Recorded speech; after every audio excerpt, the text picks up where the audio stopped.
Welcome to the Civic Hub. The Civic Hub is a shared community space for grassroots and small nonprofit organizations working to make lives better for everyone in Waterloo Region.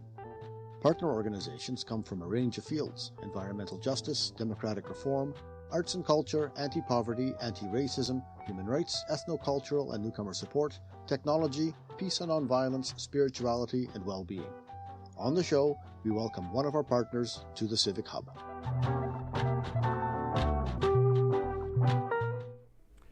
Today on Welcome to the Civic Hub, we have Todd Burnside from Shelter Movers. Todd, welcome to the Civic Hub. Thank you, Bob. I appreciate the invitation, and I'm excited for our chat. Yeah. You're with Shelter Movers. That sounds sort of self-explanatory. You move shelters. Not quite moving shelters. What Shelter Movers is, it's a national charitable organization that's volunteer-driven, and we provide no-cost moving and storage solutions to individuals and families that are fleeing domestic violence. So once their home life becomes unsafe and untenable and they've made the decision to leave, we'll help them with the logistics of actually moving their items, whether it be into storage, depending on their situation and where they're going, if they're going into a shelter or they're going into a permanent house. Right. So this is a very specific, a very targeted service. Yes. Yeah. How do clients find your service? So they're referred to us by partner agencies, such as the Sexual Assault Coalition or the Women's Crisis Center. Women's Crisis Services. Yeah. Thank you. Yeah. So they get referred to us, and then they go through the intake process with Shelter Movers, and just to make sure that they qualify for our services. And I guess they've got to have some place to move to before they can acquire your services. That's right. Yeah. And they must already be in touch with places like Women's Crisis Services before they ever contact you. Is it the clients themselves who contact you, or the service agency? The service agency usually does. Sometimes on our website there's a link for Start a Move, so that can get them into the process. But most normally, it's, from what I understand, it's based on the referring agencies that getting a referral from the service. Yeah. This sounds, it might be slightly fraught with tension. It's, the move itself is actually pretty, it's tense to begin with, usually with the client. Like there's a little bit of stress involved from the client side. Some of the times they haven't been back to that location for a month or so, or even a little bit longer, because they've gone to a shelter, say. So they're just coming back with us. Sometimes it's the first time they've seen the abuser. Sometimes the abuser is in the house when we're there. Sometimes not. It's every situation's a little bit different, but yeah, there's some stress involved at the beginning. But by the end, it's nice to see the relief on their face. It's done. They've gotten their things. They're away from that situation. And, and I can just see that going in to move furniture and belongings in a place where there has been domestic abuse isn't necessarily going to sit well with the people who are left behind at that location. Yeah, we don't really concern ourselves too much with with those. Our client is the one that we're servicing, so So we're just there to do a job. Get his or her belongings out of that situation and make sure they stay safe. Right. And sometimes you say you take the stuff to storage rather than a new. Yeah, sometimes if they're then they don't have to leave everything behind, right? If they're into a shelter situation, there's only so much space that they can, or only so many things that they can take. So we'll store the rest for them for however long they need it, and then once they get their more permanent housing, we'll go back to storage, pick it up, and bring it to them. Does Shelter Movers also provide the storage facility? Yes. Oh, that's wonderful. Yeah, it's from our great partners in the community. Access Storage is one. Kitchener Self-Storage is the other. They give us free storage space, so they've been great. It's a wonderful community for that kind of mutual help. Mm-hmm. Yeah. Yeah. You said it's a national organization? Yeah, national. So there's chapters in Halifax, Moncton, Ottawa, Montreal, Greater Toronto, Calgary, Edmonton, Vancouver, and then of course our chapter is Southwestern Ontario. Started off as Waterloo. It started off as Waterloo region, just strictly, and then now it's expanded to Southwestern Ontario. So we'll do a lot of right now. A lot of our moves are in Hamilton, Stratford, Brantford. Okay. So you must have a local depot then, and send trucks out to the various locations? Yeah, basically they'll send out an email to all the volunteers. It's a call to action and what moves are available and the times that they're available and the dates, and people to sign up for them as their schedule allows them to, and then we'll meet at different rental agencies, because you don't use your own personal vehicle for safety reasons, and license plates if people take pictures and stuff. So we meet at a rental agency, and then we go out to the different move locations, and so they'll rent us trucks and cars for other movers, and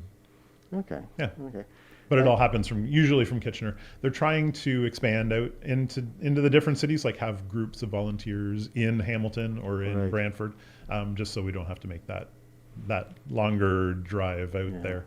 Yeah. But so there's no actual vehicles or depots or garages that Shelter Movers maintains for themselves? No, not at all. No. It's all volunteer? All volunteer, except for, I think there's 3 people in administration or 4 people in administration that get paid, but everyone else is volunteers. So incredible. So there's movers, there's drivers, there's move coordinators. So they're the ones that interact with the client and get everything set up and make sure that, if we need security or if we need police there, or so just to keep the volunteers safe. There's people that write grants. There's people that do marketing. There's people, so it's a very, very robust group and a great group of volunteers. Yeah. How can people get involved? So if they go to our website, which is sheltermovers.com, and there's links there that for volunteering and to start that volunteering process. And it's not just lifting and carrying that. It's not just lifting and carrying. That's the fun part, I think. But it's nice. It's almost like a free gym membership. That's one of the reasons why I started, was that it was in the beginning of the pandemic, or not the beginning of the pandemic, closer to the end of the pandemic, and my gym was closed, and I was starting to get a little bit out of shape, and I noticed a story in the KW Record about this, and thought, well, that sounds fantastic. You get to go out and you get to help in the community, and you get a little bit of workout as well. So, and our clients really do all the hard work. They do all the packing and unpacking. We just actually move the items. So, how do you figure out what you need to move people? I mean, different people are going to have different amounts of stuff that need moving. Yeah, so they give us I've never been a move coordinator, so I don't know that specific side, but from what I understand, the client will tell them approximately how many, like what items are being moved. Like if it's we've done a whole house, like a 4-bedroom home, with, multiple cube vans and so as big as that, and then we've also gone into just a bedroom and move some things for one of our clients. So it varies on the amount of things that there. Sometimes generally people have more stuff than they think they do. I don't know if you've ever moved a home, but it's surprising when you get in. So sometimes we're surprised, but not very often. We have a general idea of how long it's going to take, where we're going. Before we set out.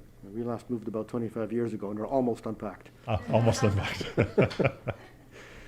You're a lifter and carrier. You do the actual moving itself. That's correct. Yeah.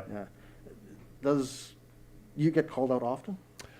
So it's busier than I ever imagined that it would be. I wasn't sure what I expected when I first got in. I actually wasn't even sure if they'd want male volunteers, but our region is great. We have lots lots of male volunteers, and we need a few more female volunteers. Our chapter is a little different than the other chapters where it's mostly female volunteers and a few male volunteers. Our region, for some reason, is flipped, so we have more male volunteers than female volunteers. So, yeah. And how long has the organization been around? I mean, you said there's almost 15 or so different chapters. So our chapter has been since December of 2020. The other chapters, I believe, might be 2 years before that. This is all fairly recent then. Yeah, it's pretty recent. That's an immense amount of growth for only a few years. Our chapter's already done over 500 moves now.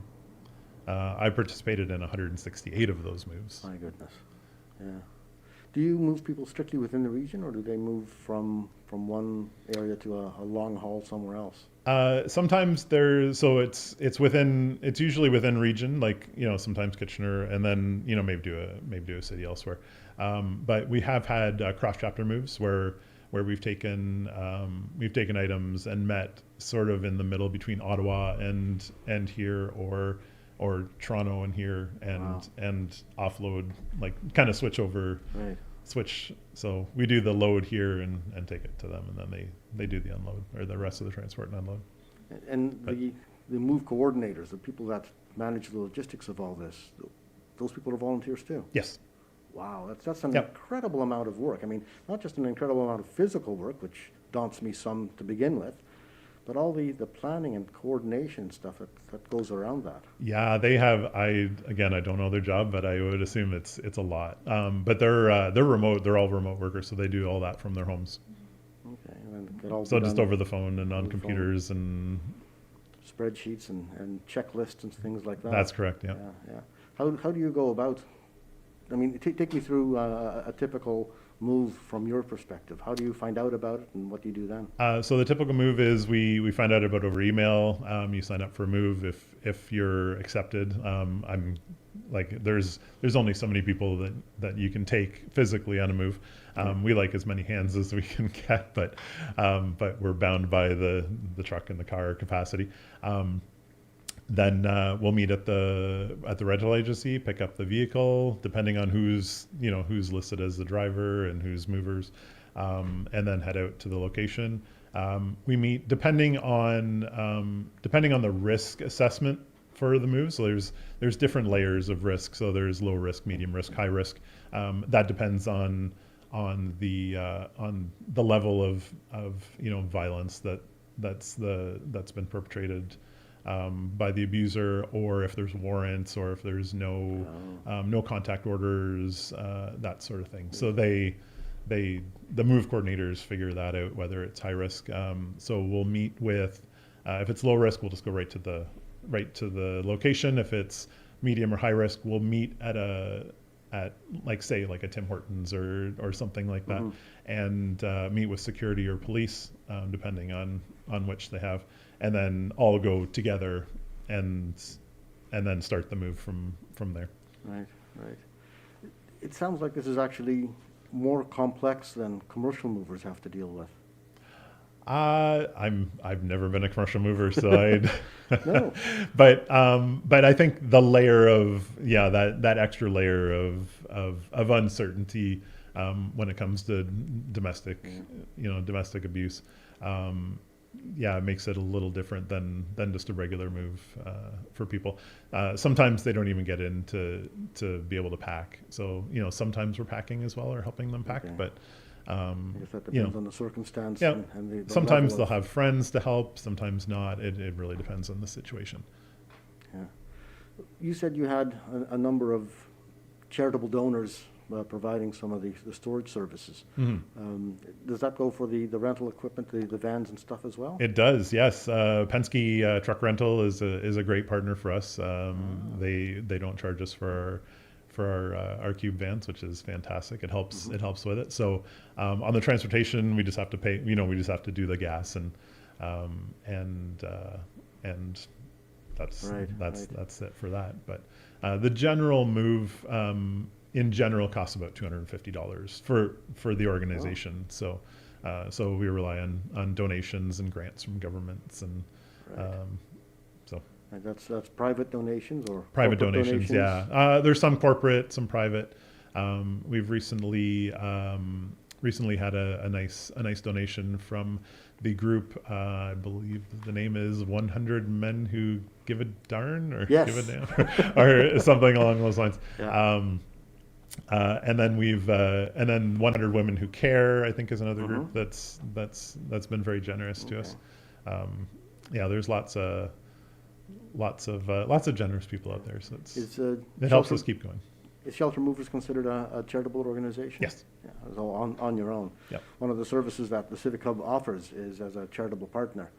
So for some organizations that don't have charitable status themselves, they can use the Civic Hub and the Social Development Center to provide a way of receiving charitable donations. Oh, that's great. So, yeah, I was just wondering whether or not that's a service from the Civic Hub that Shelter Movers makes use of. I don't think so yet, Yeah. but I'm Yeah, I guess if you've got your own charitable organization status, then you don't need that particular service. But what does the Civic Hub bring to Shelter Movers? So Shelter Movers has used it for, like, we've used your event space for our volunteer recognition get together last year.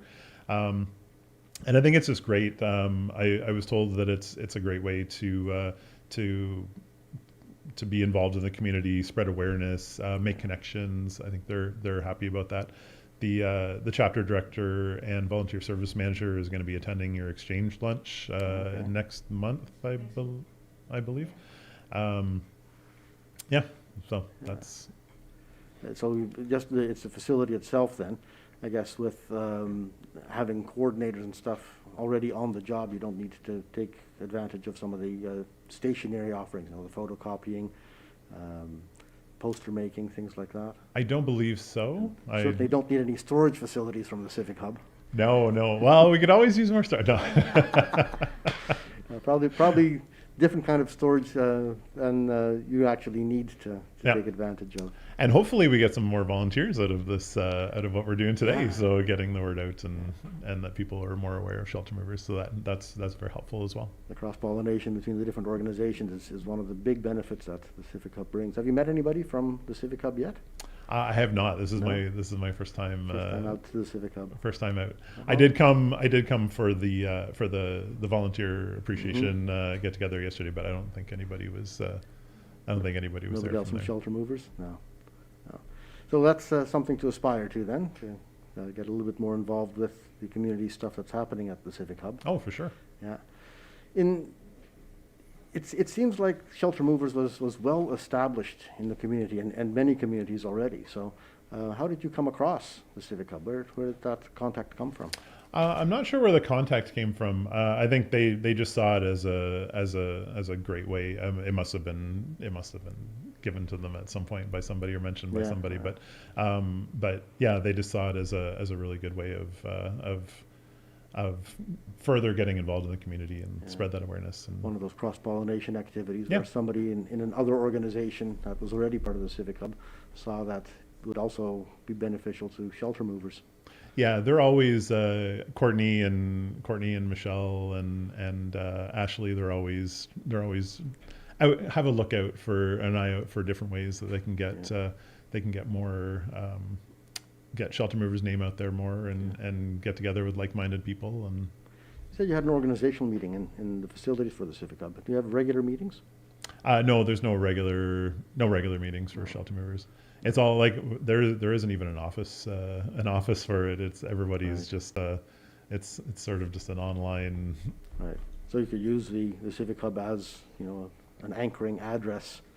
If good point. Yeah, that would be one way of picking up the mail. I'll mention that to the bosses. Yeah, that would work. What's next for Shelter Movers? You've got a nice established routine already, I think. So are you trying to expand this? I think as far as our chapter is going, I think they'd like to expand just the teams as far as being, instead of being just centered in Kitchener-Waterloo or having that group of volunteers in KW Cambridge, that expand it there, that go to moves. So it would each be independent chapters on their own. That they want to be. I think it would be under the umbrella. I think the idea is the umbrella of Southwestern Ontario, but be able to say that the Brantford team is has a Brantford move, or the Stratford team has a Stratford move, as opposed to Kittaview heading out to London or Windsor, further out spots. It's a lot. It makes for a long day when you're doing a move, and then you have to drive a couple hours as well. So. I can imagine that. Yeah, I don't like driving. I don't like moving either, for that matter. So, when are you finding that there's an increasing demand for your services, or is it tapering off? There is. Our moves seem to be getting faster and faster. Sometimes I'll have 3 or 4 moves in a week. The closer to the end of the month or the beginning of the month is generally the busier times, but it has been increasing. We just had our 500th move. I believe it was a month and a half ago, and our 600 move is already slated to happen. In August, I believe. Wow. So that's fast. So it's growing. Yeah. So I'm hoping that's because the word is getting out and people are more aware that the Shelter Movers organization exists to give them a hand. I think I would hope that would be the case, and it's not, that the actual abuse is getting worse, even though I know that's not true. So, that it, Waterloo Region has declared it an epidemic now. Yes. Has that helped you? Has that resulted in some concrete assistance to the organization? I know it helps with funding. I'm not exactly sure. I'm not sure how that's helped. How that's helped exactly. I guess being able to declare that this is in alignment with the city of Kitchener's view of domestic violence. Yes. It provides that extra. I don't know. I don't want to say legitimacy, but. I've heard it just opens up, new funding availability and new avenues to get things done. So. Any idea what happened before Shelter Movers existed? I mean, you've only been around. The organization's only been around for 5 years or so, and so people had to move before that. Yeah, so they would have just had to do it themselves. So rely on family, friends, or just leave the items behind, and they have to start over. That is one of the more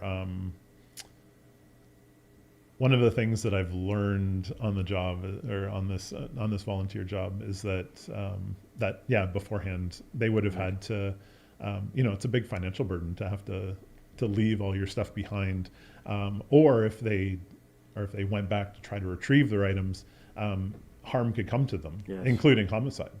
Yes. So, people are killed to try to retrieve their items, and that's not. We had been running a podcast series called "She Is Your Neighbor" from the, I think, the Sexual Assault Support Center. That I haven't listened, but I've heard of it, and I wanted to. I did want to hear that. So, how did you end up getting roped into coming on the podcast and radio station? They just asked if I would do this for them, and I said, sure, why not? Yeah. So does that mean you're moving into a different role from just lifting and carrying to being the face of the organization? I don't think so. I'm quite happy to be. I'm quite happy to help out where I can, and if this is something that they need help with every once in a while, then great. But you won't be able to pry me away from getting out there in a truck and lifting some boxes and getting together with a good group of movers. Right. So once again, getting a hold of more volunteers. How do you suggest people get a hold of? So if they go to sheltermovers.com, and there's a link for how to volunteer. Okay. There's a link to donate. There's a link to volunteer. So either way, those are 2 ways that listeners can help, and I would love to have you on a move. Yeah.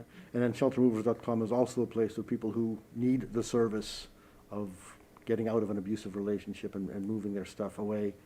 They can go to sheltermovers.com as well to initiate a move. They can, yeah. Yeah. And that would, would that then put them into contact with one of the service agencies that provides domestic abuse assistance? It would definitely put them in contact with someone in Shelter Movers. Now, whether they would suggest, like, depending on their story, whether they would put them in touch with that referring agency, or get them a caseworker. I'm not 100% sure of the ins and outs of that. So you've done hundreds of moves. Yes, 168. Wow. And how much time does that take from you?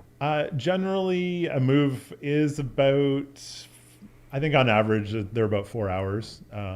So it's not a big chunk of your day. Sometimes a little bit longer. Sometimes you're done a little bit sooner, depending on where you have to drive and how big. The shortest move I think we've ever done is 40 minutes.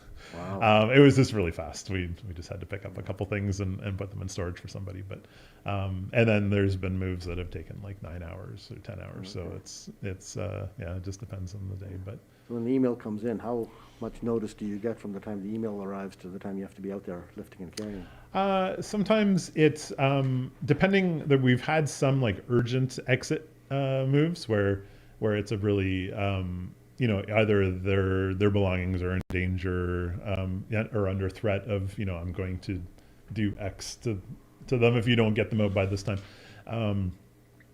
But normally normally we know a week or 2 weeks in advance of what they need. But sometimes it's like a day before or 2 days before. It all depends on, and again, you just sign up when you have time. So it really it's a very flexible volunteer. If somebody isn't up to putting in 168 moves, they can limit the activity That's correct. They could do a couple moves a year if they wanted to. They don't have to be as active as I am, but so encouraging everybody to go to sheltermovers.com, both to volunteer and in case they need the services, or if they want to make a donation. It's great. Yes. Yeah. Todd Burnside from Shelter Movers, thank you so much for coming in to welcome to the Civic Hub. Thank you very much. I appreciate it. You're very welcome.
You're listening to CKMS 102.7 FM Radio Waterloo.